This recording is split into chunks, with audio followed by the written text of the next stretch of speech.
voy a compartir es solo mi experiencia en los trabajos que yo he hecho y también les voy a compartir algunos otros programas más que conozco y otros más que estamos desarrollando, ¿no? Entonces, voy a hacer como un camino de todo esto, un camino en relación a lo que es estos programas, cómo inician, por qué son tan importantes en este momento, o siempre de hecho han sido importantes, siempre han sido importantes. Entonces, eh, algo que debemos de hacer como un parteaguas, o tenemos que hacer un pare, como le decimos, hay que parar, es que vivimos en una sociedad que tiene una negación, que no es capaz de escuchar y de pronto hay problemas y eso también nos quita el derecho a la existencia, que no significa que voy a negar lo que callo, sino que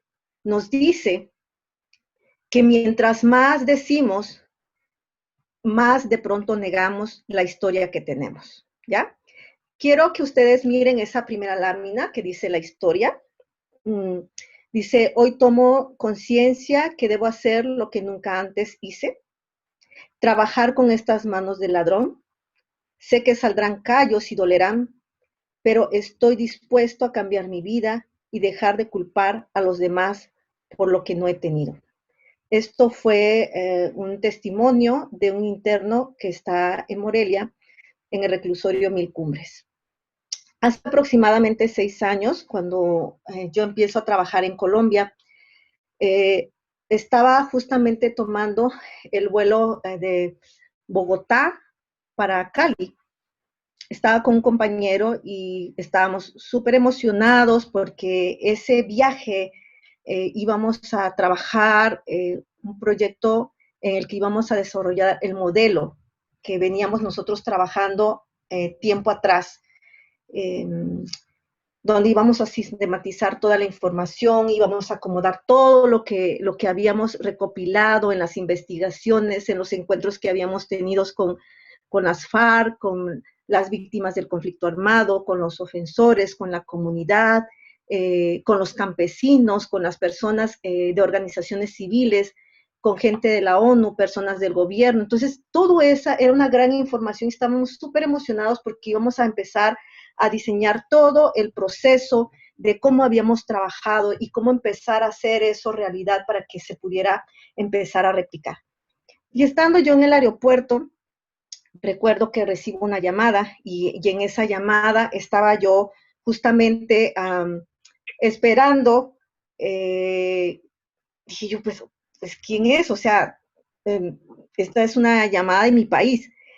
Entonces, de pronto era mi mamá que me estaba diciendo, acaban de darle algunos balazos a tu tío, estamos en el hospital. Entonces, y yo me quedo toda congelada porque tengo toda una historia con este tío, es una persona a la que amaba profundamente, que de verdad no esperaba yo que sus días terminaran de esa manera, sobre todo porque él es hijo de una mujer que enviudó muy joven, el último de los hermanos, el 10º hermano, era el más joven, un hombre trabajador, que un tiempo trabajó en el campo, después empezó a trabajar más y a hacer un poco de dinero, se compró un carrito, después empezó a tener, transportaba personas de un lado a otro para llevarlas a sus trabajos a lo que es la refinería, donde están las personas que trabajan en el tema del petróleo. Entonces, yo me quedo congelada y sí, mamá, ahorita te vuelvo a decir porque nos están llamando. Cuelga mi mamá, pasan unos 10, 15 minutos, yo estaba, no sé, a escasos también minutos de abordar el vuelo, y recuerdo que vuelve a llamar mi mamá y me dice, acaba de morir. Esto fue muy duro para mí, porque fue asesinado de 3 balazos, junto con la persona que era su cobrador en el camión. Lo siguiente que me dice mi mamá es, porque yo le hablaba mucho de mi trabajo sobre la justicia restaurativa, de que eran las víctimas y los ofensores, y me dice, ahí está tu justicia restaurativa. Esto de verdad fue muy fuerte, muy, muy fuerte, porque cuando me lo dice, esto resuena mucho en mi mente, resuena muy fuerte en mi mente. Dice, ¿quién me va a devolver a mi hermano? Lo siguiente que dice mi mamá, estos miserables se fueron y mucha gente vio quiénes son, pero la gente tiene miedo de denunciar. Entonces, esa es como la primera parte de esta historia que les quiero compartir a ustedes, porque este es un encuentro muy cercano con lo que he trabajado desde hace más de 17 años, un encuentro en el que no tenía ni siquiera idea, en el que yo me iba a ver de frente con una situación de esta naturaleza. Había pasado cosas, pero nunca algo así y sobre todo una persona tan cercana a mí y tan querida, porque era un hombre muy querido y esa es otra historia más. Sin embargo, eso es lo que puedo decir en este momento sobre esta historia. Y bueno, en ese camino yo ya venía conociendo este tipo de prácticas o programas restaurativos de cómo trabajar con personas en la prisión. Claire, si me ayudas con la siguiente, por favor. Bien, entonces, una de las cosas que enseguida he pensado y que esto ha estado como rumiando en mi mente desde hace mucho tiempo, es que he pensado mucho sobre el tema de la dignidad, mucho sobre el tema de la reconciliación, mucho sobre el tema de qué es perdonar, que esto es una palabra muy fuerte para mí, mucho sobre el tema de la compasión. Y entonces me quise ubicar en esta parte de la dignidad para como conocer y entender esas aristas que surgen de las personas que nos han quitado a un ser querido.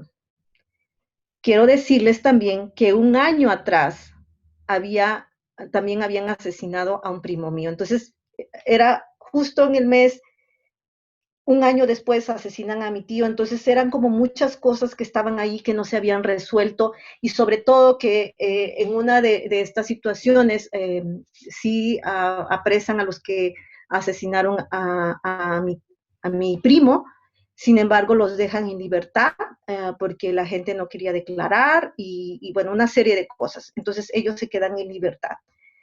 Y ya con mi tío también no agarran a estas personas, pero saben quién es. Entonces, una de estas cosas que, ojo, quiero que lo tengan súper claro, esto no justifica el acto.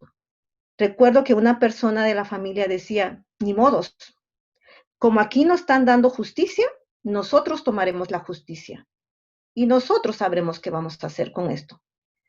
Entonces pasa el tiempo y entonces empiezo a conversar con mi mamá, le digo, pero ¿qué van a hacer?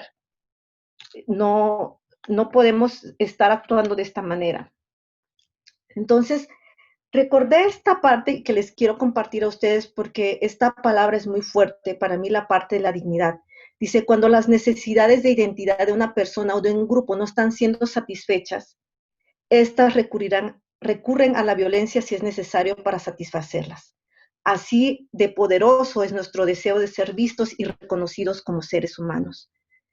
Yo no justifico la violencia, pero me pongo a ver mucho de pronto cómo hace un momento que estaba hablando que estamos en una sociedad donde estamos negados, que de pronto no estamos siendo capaces de escuchar algunos de los problemas. Y este problema tan grande que tenemos ahorita en el país y en América Latina, solamente me quiero enfocar en estos espacios, es demasiado fuerte. Es muy fuerte el tema de las prisiones, es muy tema el fuerte de las personas que de pronto eh, están pasando por una situación dolorosa. He dado acompañamiento a muchas víctimas de homicidios y en estos acompañamientos viendo la posibilidad de llevar un proceso. Esto también ha sido muy difícil, escuchar una y otra historia más de dolor donde dices, Dios mío, qué duro para la familia. Y veo lo que nos pasó a nosotros como familia Y cuando las personas dicen, estoy harta de esto que está pasando, no puedo soportar más esto, entonces de pronto la gente recurre a la violencia, porque están buscando ser escuchados, porque necesito que me pongas atención. Estamos en una sociedad que está callada. Y abajo pongo las necesidades que actualicen, no nos eximen de la responsabilidad. O sea, las necesidades que se vayan actualizando no nos eximen. Si yo tengo una necesidad de ser escuchado, de mi identidad, de que se me dé justicia, de todo esto, esto no me exime de empezar a ver que hay una responsabilidad. Y de pronto cuando hablamos de personas privadas de su libertad, es un tema muy escabroso.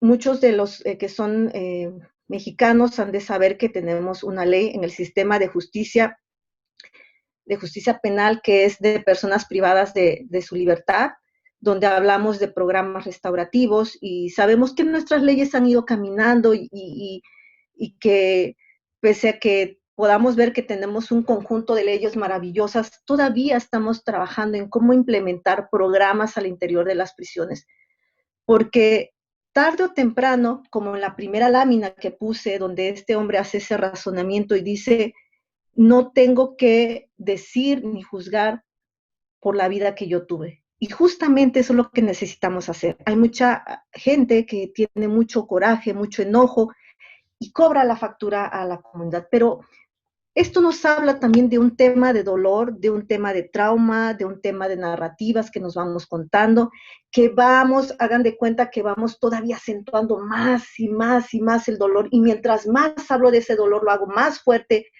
más víctima estoy, es mucho más dolor. Entonces, es muy importante hacer este cambio de paradigma y empezar a avanzar hacia qué podemos hacer en este tema de la justicia restaurativa como víctimas, como las personas que están dentro de las prisiones, las personas ofensoras que han cometido un delito, pero que necesitan no solamente salir de ahí, así como un camino, ya salí, ya me voy, sino en tu paso, pero esos 10 años, esos 8 años, esos 20 años, ¿qué has razonado?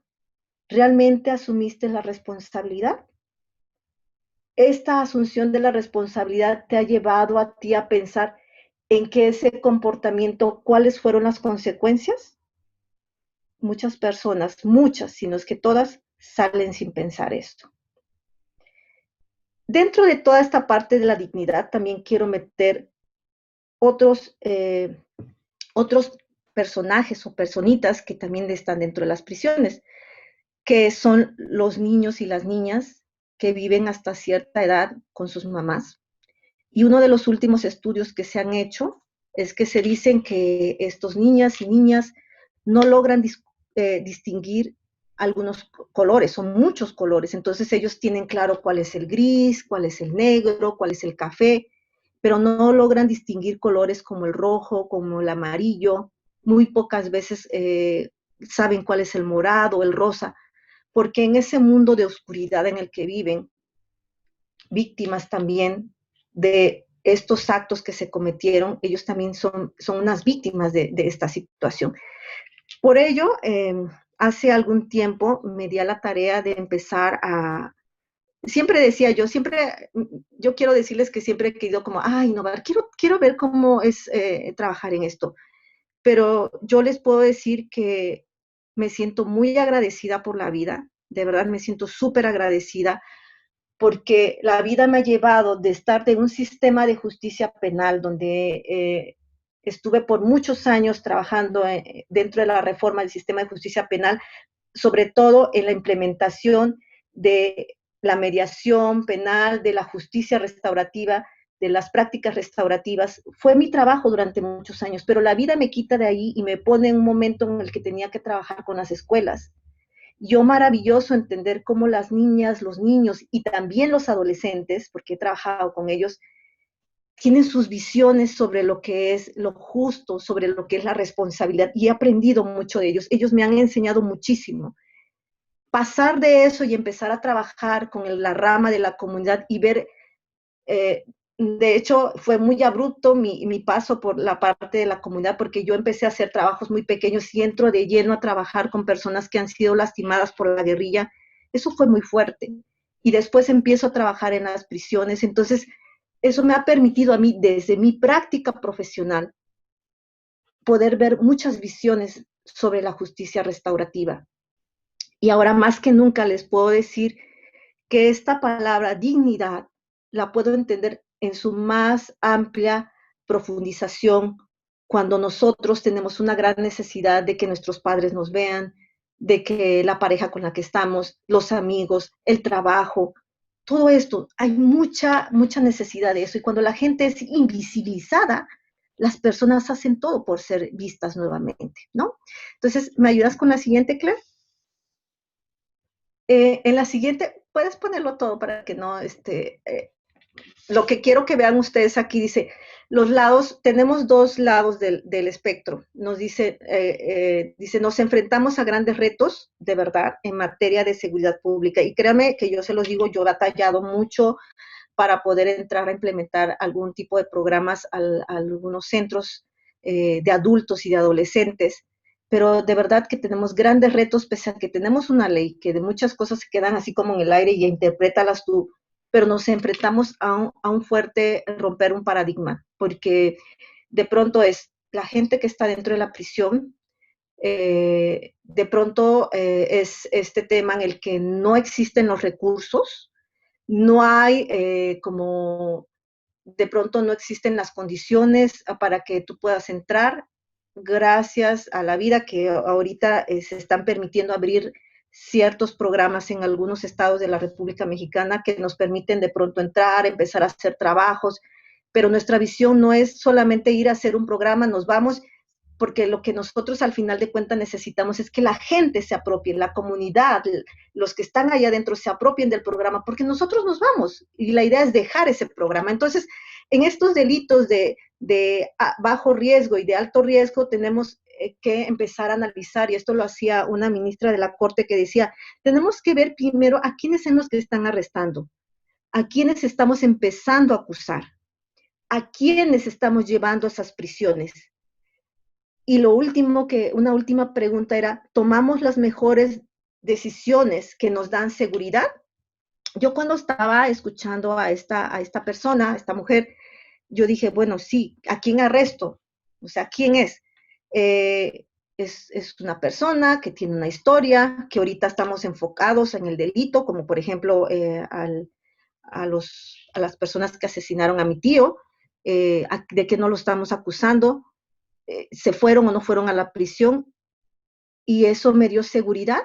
Estar en la prisión me da seguridad. Esa es una pregunta que de verdad les puedo decir que algunas mujeres, yo estoy trabajando ahorita con muchas mujeres que de víctimas de que sus hijas las asesinaron, son temas de feminicidio. De verdad que cuando me senté con algunas de ellas y me describían de manera escalofriante y detalle por detalle cómo habían asesinado a sus hijas, yo me quedaba toda aterrada y le decía, ¿y esta persona está en prisión? Y me decían, sí, está en prisión. ¿Y tú cómo te sientes con todo esto? Terrible. Cada día que yo despierto digo, esto no es suficiente. Yo quiero saber por qué lo hizo. Ella era una joven, tenía 18 años, ella no pudo haber muerto quemada, no puedo creer que la hayan quemado viva. O sea, ¿qué persona haría eso? Personas que han sido mutiladas y todo esto. Entonces me dicen, es que eso no me da una respuesta. No tengo una respuesta ante esto. Yo quisiera que me dieran una explicación de todo esto. De pronto cuando escuchamos programas restaurativos dentro de prisiones que dicen, pero es que eso sucede en Estados Unidos y que la gente allá de pronto dice, sí, no, aquí queremos ver sangre y que la gente esté encerrada y que eso. Pero cuando tú te acercas a las personas, tenemos un programa que trabajamos en diciembre y este sería el tercer año que lo trabajamos, que es el Árbol de los Ángeles, donde invitamos a todas estas víctimas. Justamente lo que buscamos en ese programa es sensibilizar a la comunidad de las personas que están en prisión, pero sobre todo de las víctimas que están afuera y que siguen viviendo el horror de la muerte y no tener una explicación clara. Entonces, cuando yo he tenido esos acercamientos y hemos tenido estas conversaciones, me queda claro que la gente en apariencia puede decir, ya está ahí. No, pero cuando te acercas y escuchas la historia, ellos o ellas quieren más respuestas sobre lo que ocurrió. Entonces, estos grandes retos que nos encontramos en materia de seguridad pública son muy importantes atenderlos porque definitivamente nos van a permitir, si realmente, o sea, ahorita no quise poner estadísticas, pero tengo todo un cuadro de estadísticas desde lo que es México hasta Sudamérica, donde nos dice cuánto gastamos cada día por una persona que está dentro de una prisión, cuánto dinero se invierte en las prisiones, qué tanto se destina para esto y qué tanto realmente estamos hablando de una verdadera reinserción de esta persona a la comunidad. La siguiente, por favor, Claire. Bien, en la siguiente, ¿puedes ponerla todas, por favor? Dice, entonces, ¿qué está pasando en nuestro camino? ¿Por qué no nos encontramos donde estamos? Quiero hacer una explicación y esto tiene que ver porque después de todo esto, yo he entrado adentro de las prisiones y he podido trabajar de manera cercana con hombres, con mujeres y también con adolescentes.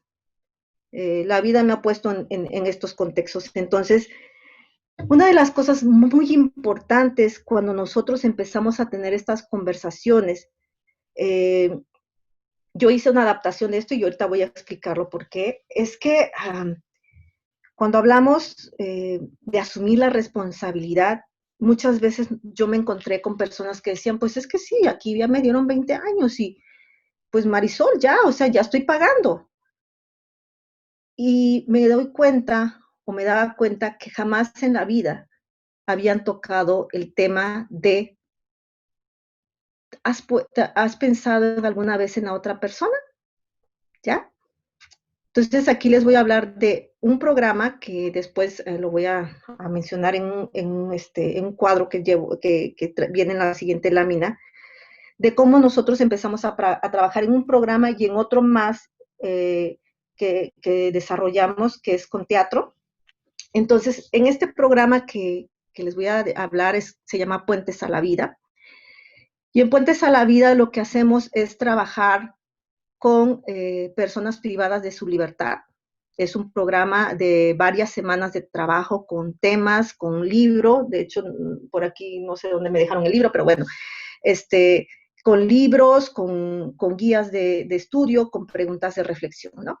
Entonces, en ese trabajo que hacemos, nosotros ingresamos al centro de internamiento, hacemos como un día de presentación donde podemos conversar con los internos, presentarles el programa y después ellos toman la decisión porque este programa no es, lo tienes que tomar porque lo tienes que tomar, ¿no? Sino las personas se anotan y ellos deciden si quieren acudir o no al programa. Lo que siempre nos preguntan a nosotros es, ¿esto va a tener alguna ayuda para que yo pueda disminuir mi condena o para que mi... No, este es un programa muy aparte, no tiene nada que ver con los años que tienes acá, ni si te restan, ni nada. Otros se anotan porque tienen así como el deseo, ya como en la segunda clase te dicen, ay, es que yo me metí aquí porque a ver si me ve el que nos está aquí vigilando y ve que me estoy portando bien y nos dan un mejor trato, ¿no? De pronto dicen esto. Entonces, entran con esa idea al programa, aun cuando ya lo dejas claro. Y dentro del programa, ellos entran con una actitud y un comportamiento. ¿A qué me refiero con esto? Entran, es como de pronto dices, voy a cambiar. Y lo dices de palabra. No, ya voy a cambiar, voy a hacer las cosas. Pero tu comportamiento dice lo contrario. O bien, tú dices, las cosas van a mejorar. Mi comportamiento es distinto, pero mi actitud dice algo distinto. ¿Ya? Entonces, cuando nosotros estamos trabajando en esas semanas con estos hombres y mujeres, muchas veces nos encontramos que jamás en la vida entran ahí y nunca más quieren volver a pensar a quién asesinaron, a quién secuestraron, a cuántas personas lastimaron por la conducta de las drogas, por estar vendiendo drogas. Y aquí ahorita se me viene a la mente un caso de un joven que recuerdo que decía, ay, pero es que, Marisol, la droga lo compra quien quiere. Yo no estoy obligando a nadie a comprar droga. Entonces, qué importante es que de pronto empiecen como a regresarse y a poder comprender cuánto de lo que han hecho no solo lastima a sus familiares, porque si a mi familiar, pues sí está muy lastimado por esto, pero yo no tengo la culpa que la gente compre las drogas. Y de pronto ellos mismos se descubren que esto es una cadena de acciones que tiene consecuencias. Recuerdo que dentro de este programa, en la tercera semana, llevamos a una persona que va y da un testimonio de alguna historia sobre algún homicidio, algún delito de alto impacto, donde esta persona comparte justamente lo que ocurrió, la preparamos para llevarla a ese momento. Y recuerdo que cuando regresamos al círculo, esta persona habla, después le damos la voz a las personas privadas de su libertad. Recuerdo que el auditorio se quedó en silencio, la historia que habían contado era demasiado fuerte, nadie podía, todos estaban así como súper consternados y diciendo, Dios mío, ¿eso pasó? Termina, damos un receso, regresamos al círculo solamente con las personas privadas de su libertad y, y de pronto uno de ellos en uno de los círculos que estaba dijo, nunca, jamás en la vida, cuando a mí me encierran, quise volver a pensar en la persona en la que asesiné. Y hoy que ha venido esta mujer a contar la historia, siento que estos recuerdos son vívidos, que los tengo aquí presentes. De verdad que no quise ni comer nada. Allá afuera vino a dejarme mi mamá comida y yo no quise probarlo porque sentí como que si todo eso se revivió. Y algo que decían, y luego entonces todos estos hombres empiezan a hablar y empiezan a decir, es que nunca me había pensado en qué pasó con esas personas a la que le robamos, en qué pasó con esa persona a la que secuestré, ¿no? Entonces empezaban a hablar sobre eso y después volvían a hablar y decían, ¿sabe qué? En este momento recuerdo la primera vez que yo me robé un chicle, que yo me robé unos dulces. Y recuerdo que mi mamá cuando llegaba con una bolsa de caramelos me decía, ¿y de dónde sacaste eso? Y yo le decía, me lo regalaron. Ok, está bien. No, nunca me decían nada. Y entonces para mí era tan normal agarrar y robarle dulces a la señora de la tienda y llevármelos. Y no me di cuenta. Él dice, ahora que ya soy adulto, me doy cuenta de esas cadenas de acciones que me llevaron hasta este punto, en el que yo asesiné a una persona por entrar a robar a su casa. Que cómo empiezan esas cadenas de acciones. Y nunca antes había pensado en esa persona. Quiero que ustedes vean aquí, en esa lámina, donde él, ¿qué es lo que está haciendo? Su comportamiento, que más adelante quiero decirles que esta persona empezó a leerles estos libros a los compañeros que no sabían leer. Era su comportamiento, pero su actitud era más reflexiva, era de pensar, y empezó a cambiar su comportamiento dentro de la prisión. Yo pongo aquí estos dos palabras que están aquí, responsabilidad pasiva y responsabilidad activa, que yo las retomo de John Breadway, no sé si lo pronuncié bien. Él habla de dos momentos de responsabilidad. Habla de una responsabilidad pasiva, que es el sistema de justicia penal, y habla de una responsabilidad activa, que es cuando hablamos de justicia restaurativa, donde todos nos activamos, víctimas, ofensores, comunidad, sistema de justicia, todos tomamos y asumimos la responsabilidad de todo lo que está pasando en nuestra sociedad. Entonces yo lo quise mirar de esta manera, que cuando las personas no cambien de actitud y de comportamiento, estamos en dicen, ok, sí, solamente mi actitud dice, qué malo que hice, qué malo que está pasando. No, eso es una responsabilidad pasiva. O si dices, ay, sí, ya voy a cambiar, ahora voy a hacer, uno decía, ya voy a hacer más pelotas aquí, voy a hacer más bolsas para que ellos tengan dinero, pero su actitud no estaba cambiando, estaba tomando otro comportamiento, pero su actitud todavía era de que nadie quería que todos lo respetaran ahí adentro. Entonces, yo lo miré de esa manera, yo quise encuadrar ese concepto que trae John Bradway para poner lo que esa para mí era una, sí asumo responsabilidad a medias, pero es una responsabilidad pasiva, porque no hago, porque puedo tener un cambio de actitud y un cambio de comportamiento, pero también no asumo una responsabilidad de qué voy a hacer para cambiar eso. Entonces, para mí eso es una responsabilidad pasiva. Y una responsabilidad activa es que cambio mi actitud, cambio mi comportamiento, pero también hago algo para que ese cambio no nada más se vea a mí, sino también se vea reflejado en el lugar donde estoy. Entonces, a eso me refiero cuando hablo de actitud, comportamiento, responsabilidad pasiva y responsabilidad activa. Entonces, en este camino, en cada lámina tiendo a contar de pronto una historia, pero lo que quiero llevarles a ustedes a pensar es que siempre para nosotros las víctimas son lo más importante de un proceso. Y cómo no pensar en las víctimas, cómo yo dejarlas a un lado si no atiendo esta parte tan importante. De pronto dicen, es que les están dando más condiciones y estos procesos y esos programas, es como que darles cariño. No, porque si descuido esta otra parte, estoy descuidando a la víctima, estoy descuidando sus necesidades, estoy descuidando a la sociedad, estoy descuidando a mis hijos, a mi familia, estoy descuidando todo.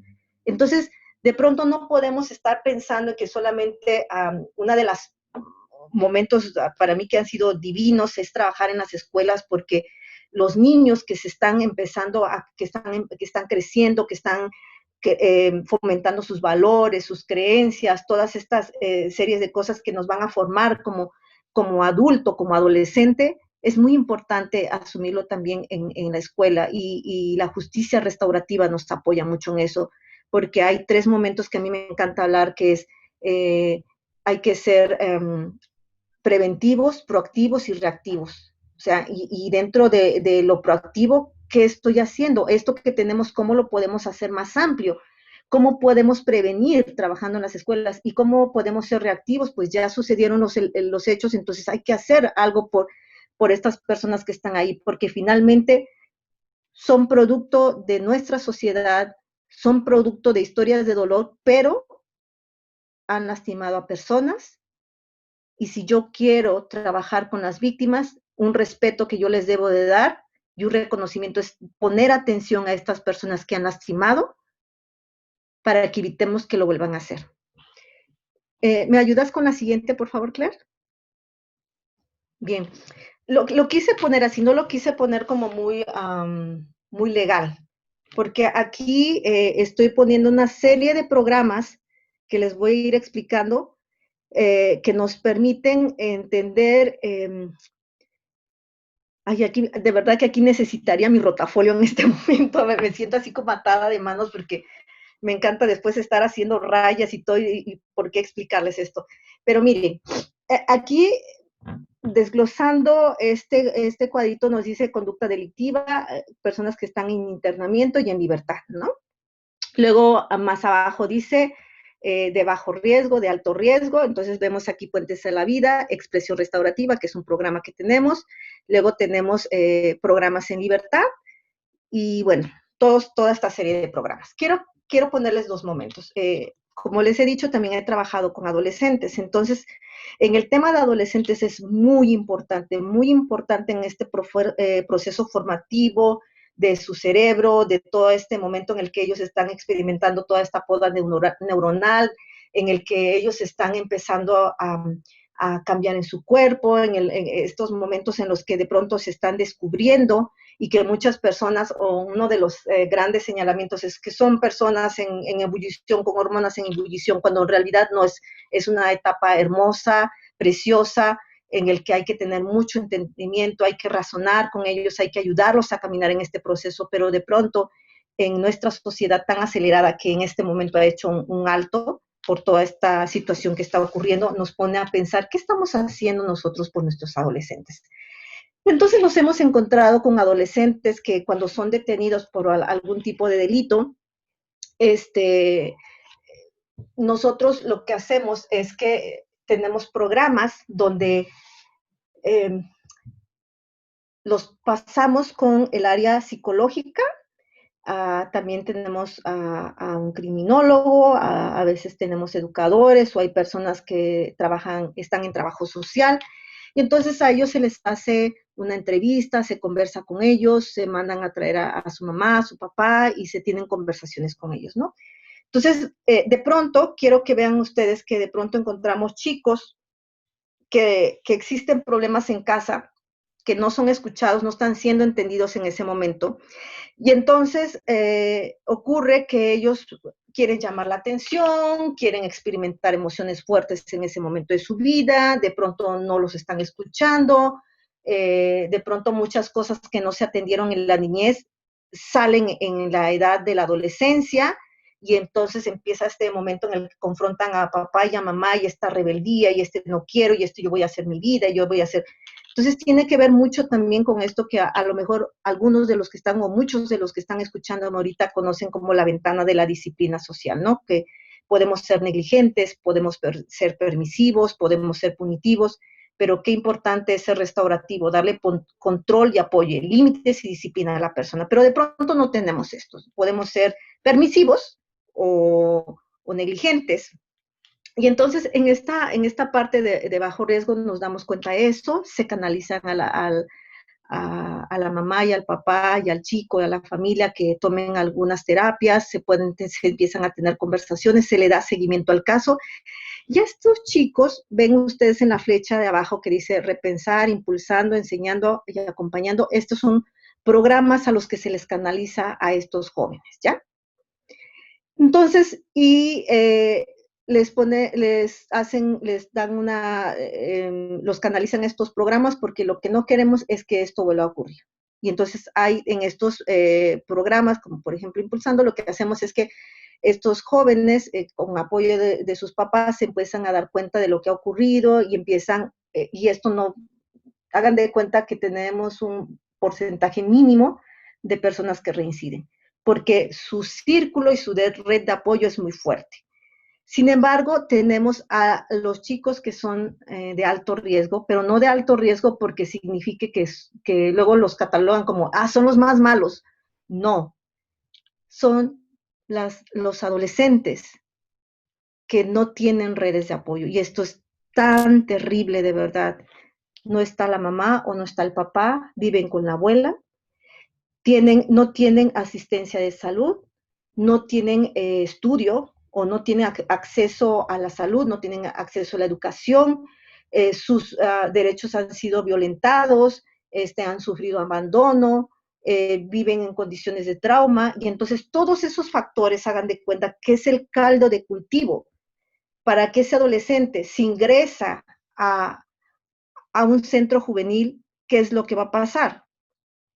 Pasa y de pronto al siguiente año ya es adulto, a los 2 años, y vuelve a cometer un delito, que ojo, neurológicamente y de todos los estudios que se tienen, se dicen 18 años no es la edad de la madurez.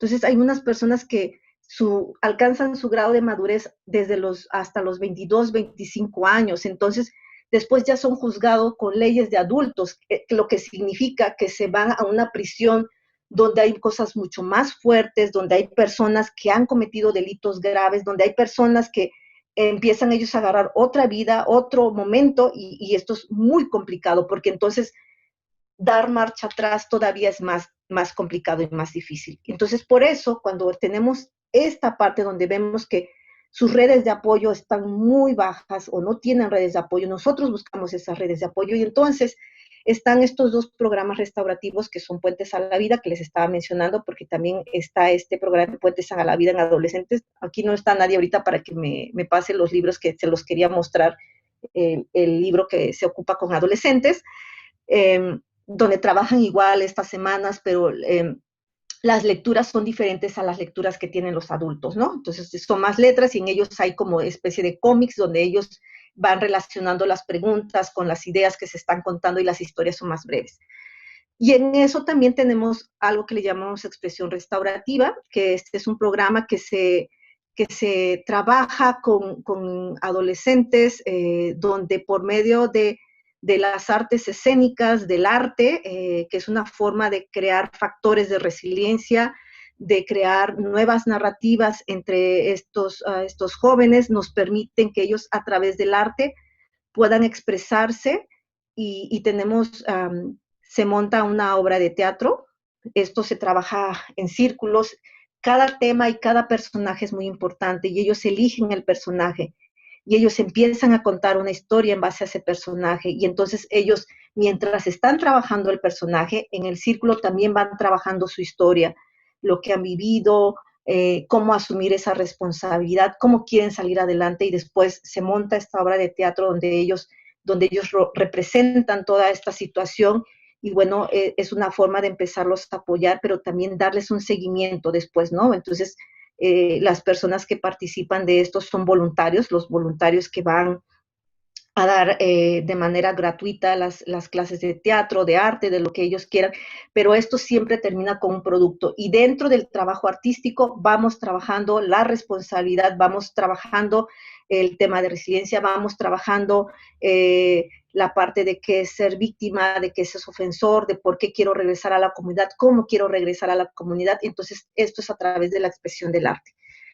Más adelante decimos, bueno, es que esto no es suficiente, porque si tú dices que estás trabajando aquí, ¿qué va a pasar si no tienen redes de apoyo? Entonces, es muy importante que nosotros pongamos atención a esto, porque salen y sus redes de apoyo no tienen, o sí, pero después no hay trabajo, regresan al mismo lugar donde a lo mejor hay carencia económica, todo lo que ya mencioné hace un momento. Entonces, eso tampoco nos está funcionando, no nos funciona. Entonces, lo que se ha estado trabajando es que las personas que entran a estos programas, y quiero decir, esto es sola en adolescentes, el de expresión restaurativa, y en adultos es Puentes a la Vida, y en adolescentes, perdón, es Puentes a la Vida, la expresión restaurativa, y en adultos es solamente Puentes a la Vida, y queremos llevar también la expresión restaurativa con adultos, ¿no? Entonces, lo que quiero que sepan ustedes es que cuando estas personas ya están a punto de salir en libertad y han entrado a programas, se van haciendo como unas revisiones de sus comportamientos, de sus actitudes, de toda la fuerza que van de verdad adquiriendo en estos programas, porque es maravilloso. Y de estos programas yo les digo, porque soy testiga y porque lo he vivido en carne propia, las personas dicen, quiero ver a la persona a la que lastimé, quiero hablar con ella, quiero hacer algo por reparar este daño que hice. No me había dado cuenta de todo, yo pensé que el único lastimado aquí era yo, no, pero ahora me doy cuenta que hay mucha más gente lastimada a mi alrededor.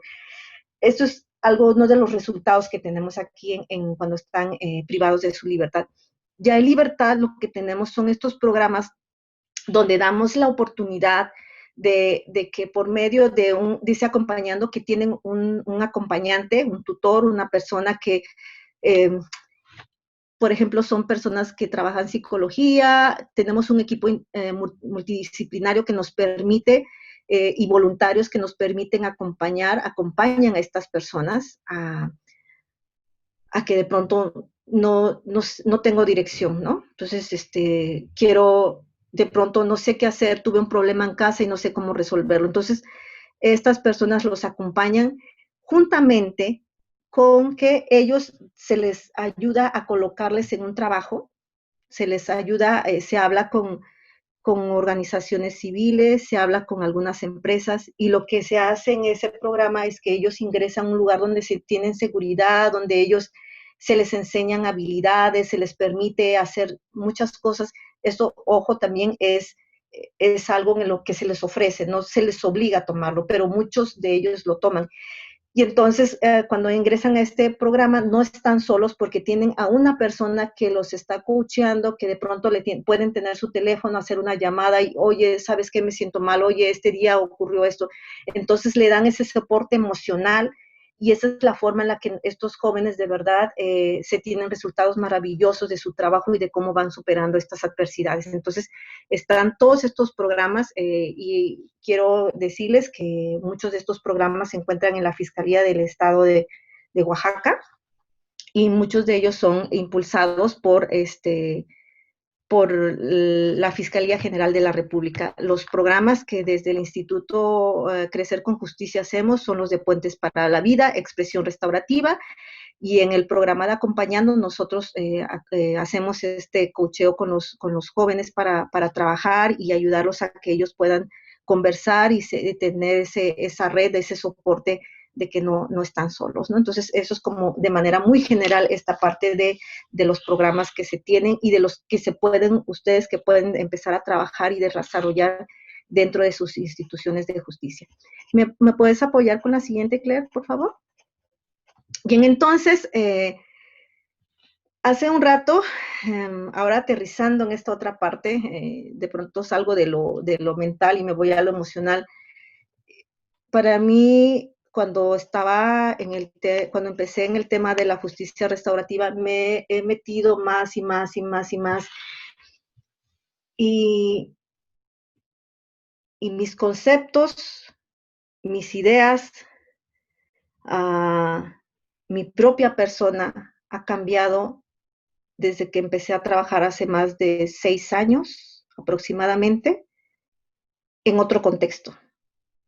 Yo venía de trabajar en un contexto de estar mucho metida en el sistema de justicia penal y haber trabajado en otros contextos, me permitió abrir mi mente para escuchar y escucharme a mí y regreso a la historia de mi madre, y poderle dar algunas respuestas a mi madre en torno a lo que es justicia restaurativa.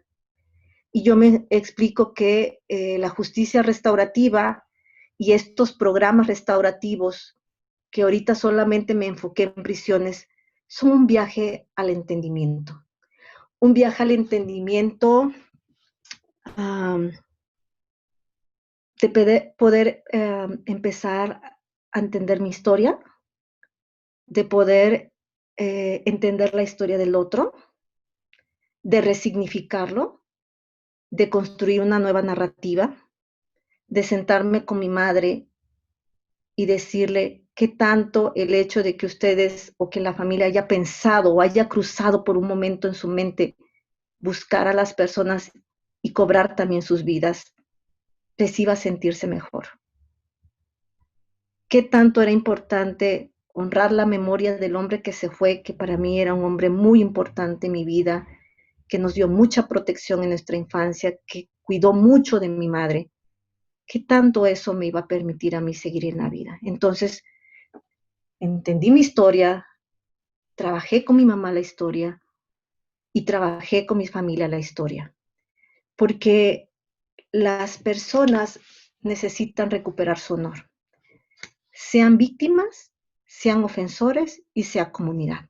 Todos queremos recuperar nuestro honor, recuperar nuestra confianza y recuperar nuestra dignidad, porque en ese momento de explosión de violencia, de pronto me siento que me quitaron del lugar donde estaba, que el trauma me llevó, que este delito me partió la vida y yo necesito recuperar mi honor.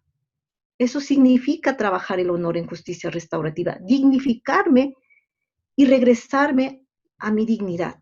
Es un viaje también a reivindicarme, a regresar al lugar donde estaba, a regresar y volver a confiar en las personas con las que estoy, a confiar en mi comunidad. Y por qué no, en esta regresarme en mi reivindicación, las mujeres, porque quiero decirle que han sido mujeres las que me han ayudado con estos testimonios que van a dar a las prisiones, me dicen, Marisol, ¿sabes? Nunca antes, desde que murió mi hija, había sentido tanta paz, porque siempre había contado mi historia a otras personas que habían sido víctimas, a las personas del sistema de justicia, pero nunca antes había estado enfrente de un grupo de personas que han lastimado a otros y saber que esa historia que yo conté o esas historias que se han contado dejan en silencio todo el auditorio. Cuando me están escuchando, sé que algo se prendió en el corazón de ese hombre y de esa mujer. Y eso hace que yo me reivindique. Y eso hace que recupere mi dignidad y que recupere el honor de mi hija, que ya falleció. Y entonces me dicen, esto es justicia, porque este es un verdadero viaje a la justicia. Y aquí les estoy diciendo a ustedes que cuando yo hablo con las personas también privadas de su libertad y hablamos sobre entendimiento, sobre honor, sobre reivindicación y justicia, ellos también dicen y hablan sobre justicia, pero no la justicia eh, que conocemos nada más de las leyes, sino esa justicia que le da seguridad a las personas, que les permite recuperarse de su dolor. Y, y que justamente en este momento recuerdo esta frase tan importante, tan hermosa que John Bradway nos ha regalado y que muchos estamos utilizando, que dice, si el delito daña, la justicia debe de sanar. Y esa es la justicia en la que yo creo. Esa es la justicia que nos permite a nosotros verdaderamente seguir avanzando como comunidad, seguir en en esta sociedad donde no podemos hacer ojos ciegos de que allá en tal colonia está el centro penitenciario, porque esa es una forma también de honrar a nuestras víctimas. Ponerles atenciones a esos hombres y a esas mujeres y a estos adolescentes es una forma de honrar, de reivindicar y de darle justicia a nuestras víctimas. Porque si no hacemos eso, entonces no estamos trabajando por ellas. Por eso pensar solamente en 2, 3 elementos no es suficiente.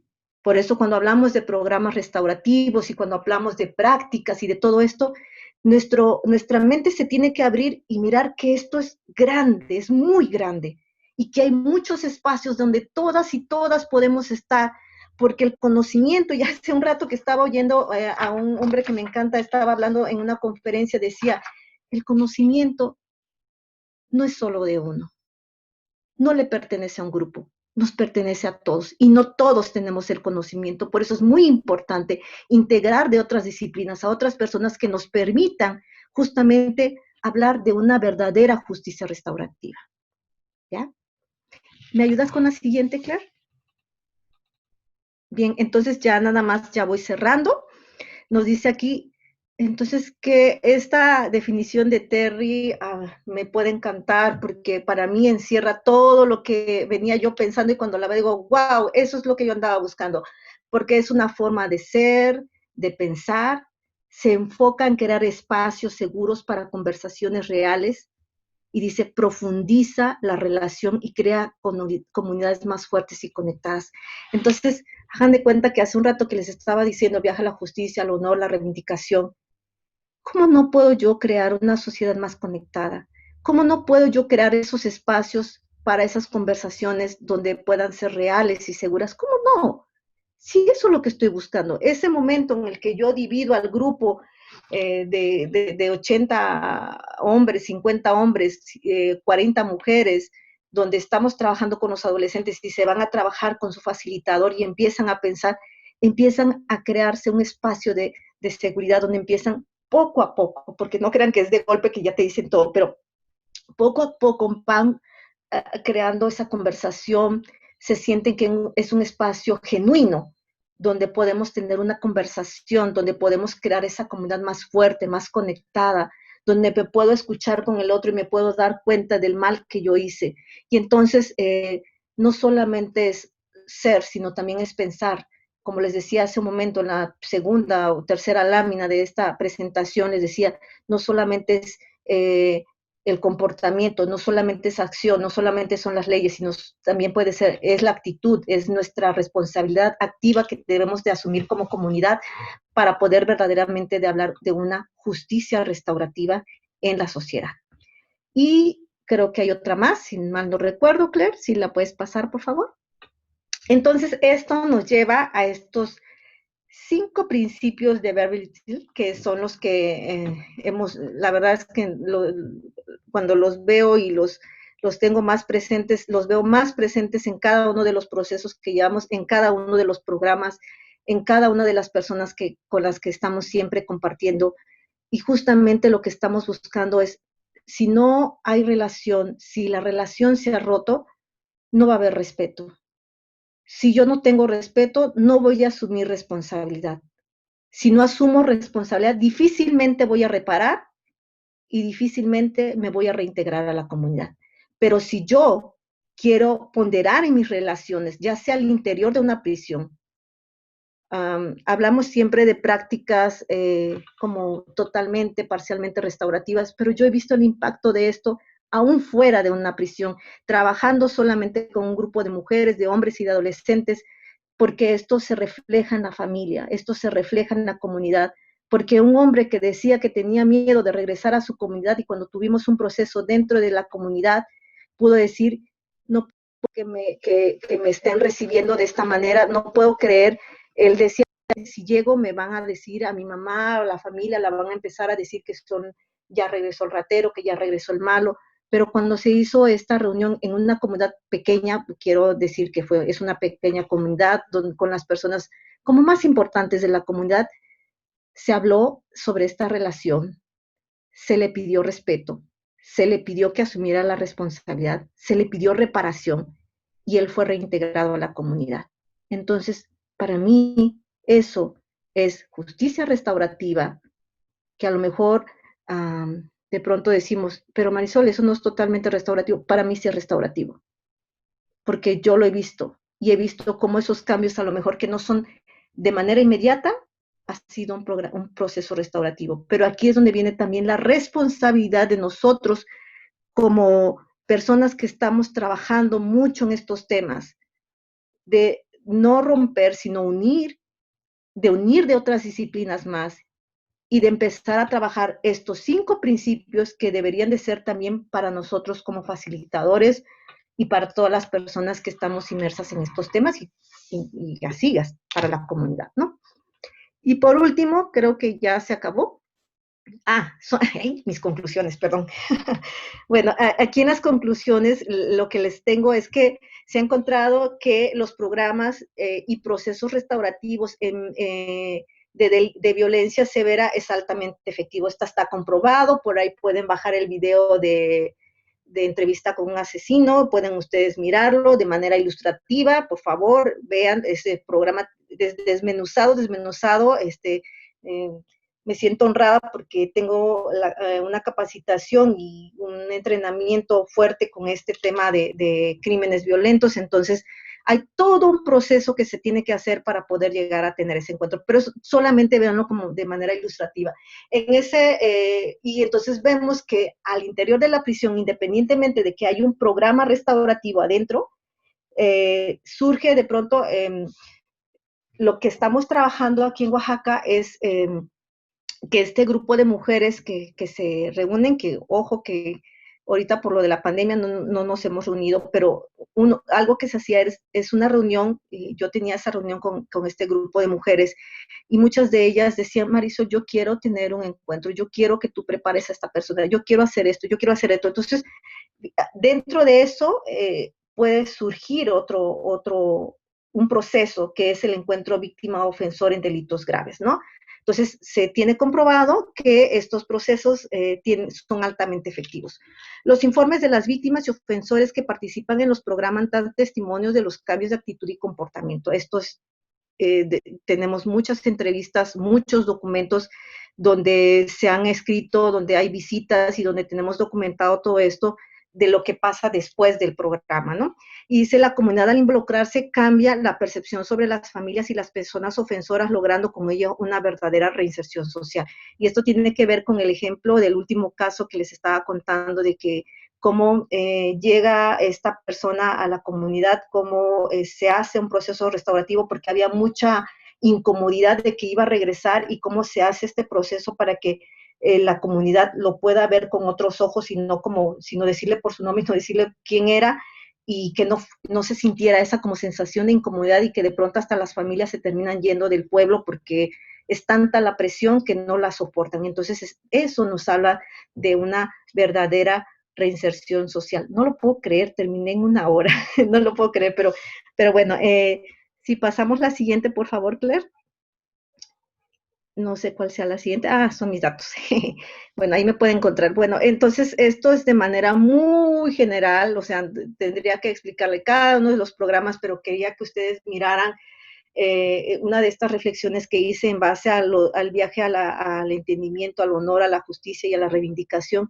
Quiero que vean que es también desde afuera también honrar a nuestras víctimas, porque si no trabajamos con las personas que están privadas de su libertad, con estos adolescentes que no tienen redes de apoyos, con estos adolescentes también que están internos, con estas mujeres, Dios mío, que esto es terrible lo que les estaba diciendo de no distinguir los colores, de que experimentan ansiedad, trauma, estrés y una serie de cosas, estos chiquitos que están ahí, eso es terrible. Entonces, es muy importante que pongamos atención a estas situaciones que están ocurriendo en nuestra sociedad y no vivir en una negación, no callar, sino al contrario, contar la historia que nos va a permitir recontar esa historia de una manera distinta. Y muchas gracias por haberme escuchado y pues creo que va a haber preguntas por aquí.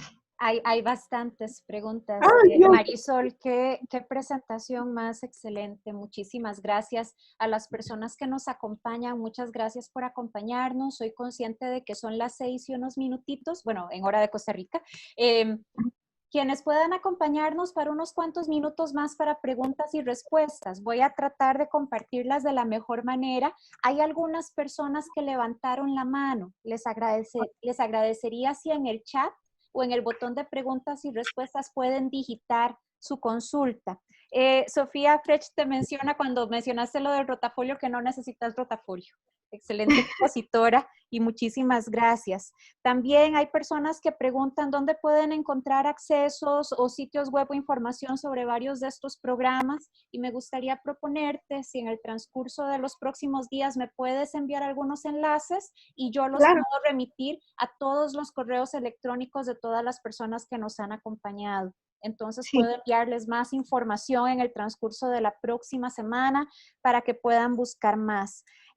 Voy con algunas de las consultas. Rosa nos pregunta, lo que voy a hacer es que voy a leer las consultas que tengo hasta ahora y en lo que las vas abordando puedo ver las que van surgiendo.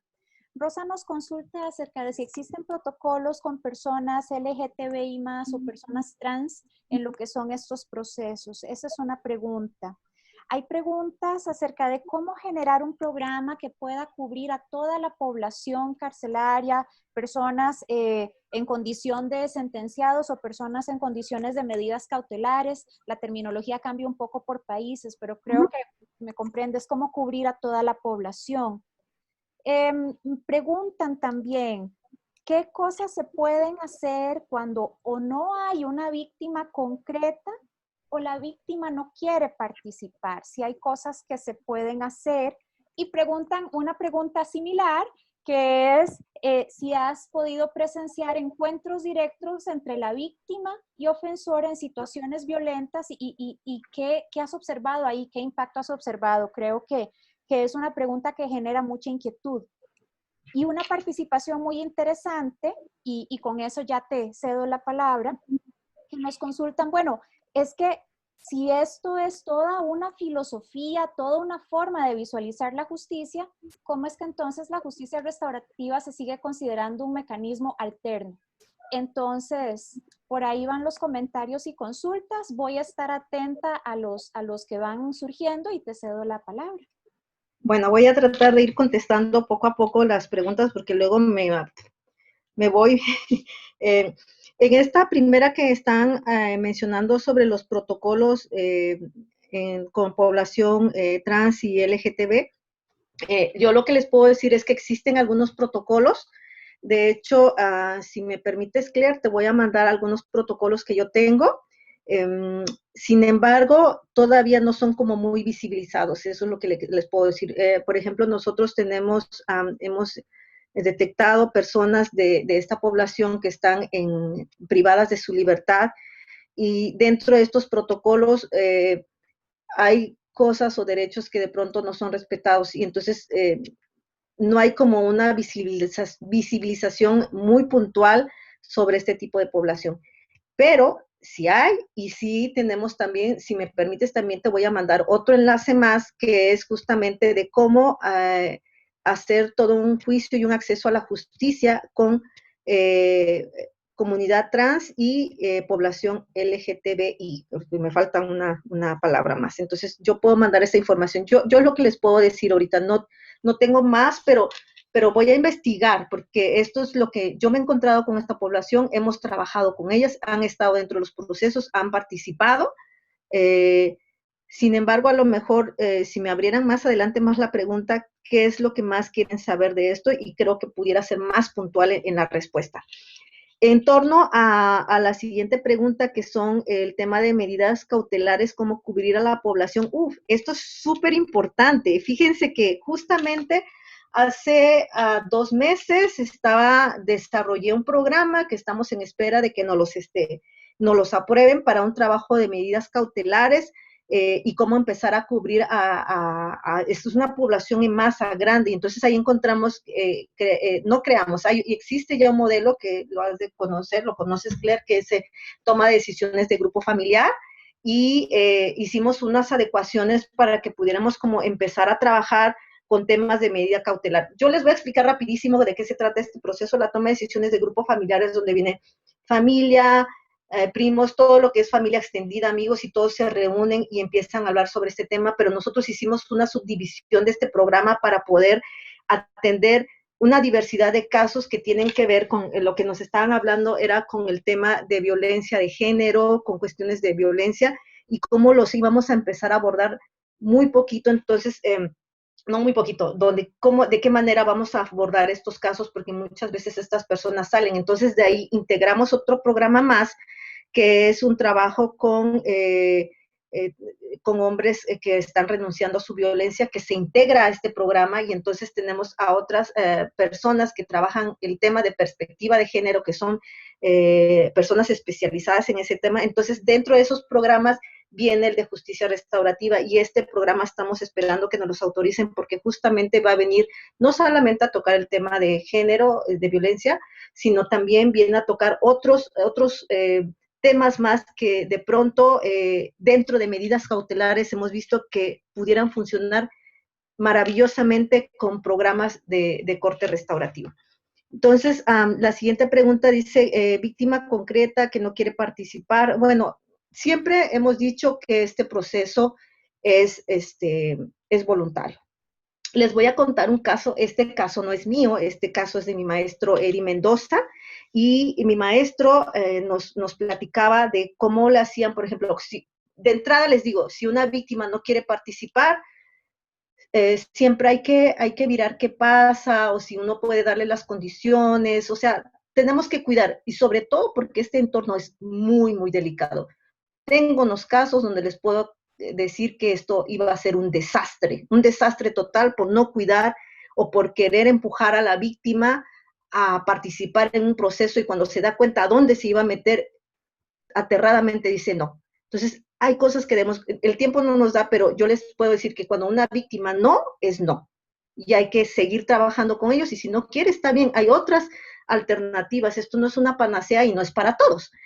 Pero de pronto tenemos que el ofensor sí quiere participar, pero la víctima no. Entonces está este caso donde mi maestro me comparte de que ellos buscan un caso parecido al que esta persona tuvo, y entonces lo que hacen es poner este encuentro para que puedan tener esta conversación. Y ojo, no nada más es con la víctima, también lo hacen con el ofensor. En las dos vertientes buscan un caso similar, porque también de pronto esto es de personas privadas de su libertad. Ojo, para que no se me confundan. Entonces, con personas, de pronto el ofensor no quiere, entonces se le busca a la víctima un caso similar, y él me ha dicho, porque eso no lo he tenido yo, Marisol, es la misma experiencia. Y yo aquí lo entiendo desde otra visión que tiene que ver con la energía, con la conexión, con esta parte tan importante que son las historias, que aunque no haya sido tu historia, esta persona lo puede entender perfectamente bien. Después me pone aquí sobre observación de casos que he estado de cerca. Sí, claro que he tenido algunos casos, no tengo como miles de casos, pero tengo casos que yo he estado preparando y que he tenido de cerca, de cerca. Yo lo único que les puedo decir es que en sí a veces uno piensa que, uh, dice, ¿cómo trataría yo este caso? Yo lo único que les digo a ustedes es que cuando me siento con una persona, difícilmente traigo un guión. Cuando voy a preparar a alguien, difícilmente yo voy a llevar un guión, porque lo único que hago es escuchar y empezar a ver lo que de verdad hay detrás de todo esto. Y lo que he aprendido en este camino es, les voy a poner un ejemplo que pongo mucho porque esto fue como una sacudida para mí de una persona que compartió una historia de dolor, que es la víctima, cuando estábamos en esta preparación y decía, es que este es un miserable, este dijo cosas horribles. Y yo ya llevaba varias semanas preparándola, varios meses, perdón. Y cuando lo dice, yo dije, ella no está preparada, ¿cómo la voy a llevar allá? Y recuerdo que en ese momento estaba yo también en proceso de trabajo, de empezar a mirar más allá de lo que era una pregunta y me dice a mi maestro, ¿y quién eres tú para negarle a ella que exprese su dolor? ¿Quién eres tú? Déjala que exprese su dolor. Ha ido de una a otra institución donde donde ella no le han permitido hablar o que no le dejan, no habla así porque se puede lastimar, se puede traumar. No, déjala que exprese su dolor. Eso no te dice a ti. Entonces, lo que yo les puedo decir es que aprendí a entender que las personas tienen un proceso para decir las cosas y cuando estás profundamente conectada con las historias, todo surge, las preguntas surgen, sí, llevo 2, 3 ideas claras de lo que voy a hacer, tampoco entro sin nada, pero es muy importante para mí que el proceso fluya. Ya no voy con mi cabeza con tantas cosas que lejos de poner la atención en la gente, me la quitan. Entonces, esa es la forma en la que trabajo y estar ya de frente en un proceso es solamente dejar conversar. Créanme que el trabajo duro estuvo antes. Estando sentado ellos, la conversación se va. Así es. Y bueno, por último, dice que hablaban sobre una filosofía y que lo ven como bueno, esto es, si nos vamos hasta lo que dice la ley, pues lo ponen como mecanismos y la justicia restaurativa y todo. Eso es como la parte que lo encasillan en una cuestión legal, pero la justicia restaurativa es el marco grande, yo lo veo siempre como dice Howard Ser, es el gran paraguas que cobija todo lo que está ahí. Y entonces, ojo, porque allá adelante había un slide que decía, es una forma de ser y de pensar que nos pone a tener conversaciones con personas reales en contextos difíciles. ¿Qué nos está diciendo esto?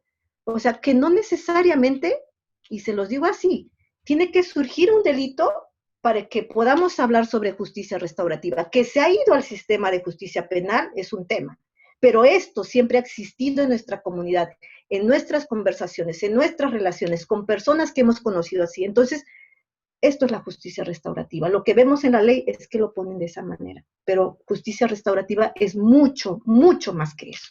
Eso es lo que puedo decir. Muchas gracias. Muchas gracias. El tiempo siempre es tan injusto. Te voy a mencionar algunos de los comentarios y tal vez lo que yo te pediría es que nos puedas recomendar para yo compartir con todos nuestros amigos y amigas que están con nosotros el día de hoy. Yo creo que el tema convoca porque hay mucha necesidad, pero entonces no para contestar todas las preguntas, sino como para compartirlas contigo y yo me comprometo a lo que me envíes, lo que compartas conmigo, compartirlo con todos nosotros. Las siguientes preguntas tienen que ver, bueno, cómo se puede conversar con las autoridades, cómo se puede conversar para los permisos de ingreso a reclusorios, que a veces hay muchas Por favor, ayúdenme a mí porque me han cerrado las puertas en las narices muchas veces, pero ahí estoy. Entonces, sí, es una pregunta importante. Si en el programa Bridges to Life se incluyen servidores públicos, también preguntan si es posible acceder a los libros de Puentes a la Vida de Bridges to Life. Esa consulta también. Se consulta acerca de prácticas o círculos con el personal de los sistemas penitenciarios, con menores infractores, la posibilidad de prácticas o justicia restaurativa en situaciones de alto impacto social, como la trata de personas, o cómo se maneja, inclusive desde la legislación, en situaciones de violencia de género o de violencia doméstica. Y hay preguntas también de personas que yo creo que todos nosotros acá quisiéramos saber cómo poner nuestro grano de arena, ¿verdad? ¿Qué podemos aportar como jueces? Pregunta una de las personas también. ¿Qué podemos aportar como facilitadores? Entonces, te pongo una bandeja tan, tan rica acá y con la solicitud que veo en el chat y de la que yo hago eco de que hace falta una segunda clase. Entonces, te pongo eso para que nos des unas palabras de cierre y yo agradecerles a todos y todas, reiterarles que esta grabación la subimos a nuestro canal de YouTube y estará disponible en nuestras redes sociales en el transcurso de las próximas horas. Y nuevamente, muchas palabras de cariño y de felicitación para Marisol de parte de las personas que nos han acompañado. Y Marisol, tal vez si nos compartes ya para cerrar. Sí, bueno, son como muchas preguntas, pero yo creo que esto te lo puedo contestar en un correo y poner pues las respuestas o las cosas como las hemos trabajado, porque sí, o sea, sí, los libros de Puentes a la Vida sí se pueden acceder bajo la capacitación supervisada, porque antes los vendían así, pero se daban cuenta que como que lo hacían por su lado y no salían las cosas bien. Sí se puede hacer círculos con las personas que trabajan dentro de los centros. De hecho, nosotros hemos capacitado a personal de la Secretaría de Seguridad Pública y ellos son los que están replicando y ellos ya son los que se han adueñado del programa, ya nosotros estamos como hechos a un lado, ¿no? Y es porque esa es la idea. Y bueno, yo creo que puedo contestar esto como más en escrito o grabarte algo, no lo sé, porque esto da para poder hacer otra sesión, lo que estoy mirando, porque es mucho. Y bueno, yo de entrada muy agradecida por esto y pongo a su disposición por lo menos 2 programas que nosotros llevamos a cabo y podemos compartirles otros programas más que hemos ayudado a desarrollar a la Fiscalía y que ellos nos piden nuestro apoyo para estar como voluntarios, ¿no? Entonces, en eso sí puedo ayudarles, desde dónde yo les puedo decir cómo llegar a las personas también, les podemos ayudar a hacer sus oficios, sus documentos, todo el cronograma, como para que ellos puedan llegar y ofrecerlo.